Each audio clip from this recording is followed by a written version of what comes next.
Welcome back to another awesome video. You know, we were given a record collection recently, and it's mostly country, but there's a lot of interesting stuff in there. Like, for example, this Outlaw Country. This record was produced by Radio Shack. That's right, Radio Shack had this in their 1981 catalog, and they called it Rough Edged Country.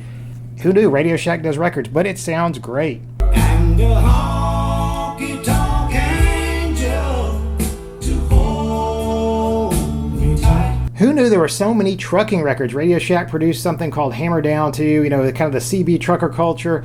I'd imagine the truckers mostly used 8-tracks because you couldn't really use a record on the road, but it's cool that these have some great artwork. Anyway, not here to talk about the records. The previous owner was a smoker, so I'm just going to talk about how we got the smoke smell. They smelled a little smoky. It wasn't too bad, but you could definitely be in the room with these records. You could smell smoke. We got rid of it. I Googled it and searched on YouTube, found some different methods. This is the method we used, and it was free, and it worked. We put a bunch of baking soda in one of these plastic tins. We just covered it in baking soda, put a lot of baking soda, and we sealed it for a week. So these records were in this box. We just left them, forgot about them. That was sort of phase one. So phase two of this process, I got another tin and filled it with baking soda as well. And then I moved the records to the other one. And as I moved them, I wiped them down. I just wiped them down front and back. And I also evaluated the plastic. A lot of these had the plastic on it. So like, for example, let's look at these two. This one has a nice large price sticker. The plastic is on there pretty good. So I just wiped that down, put it in there. This one, on the other hand, plastic's coming loose. It just has the Target pricing sticker. So just we're just discard that. So assuming the smoky smell was caught up in that, it's gone. So I put them back in here for another week. So after being in these various things for 2 weeks, they do not smell like smoke. I mean, they smell old.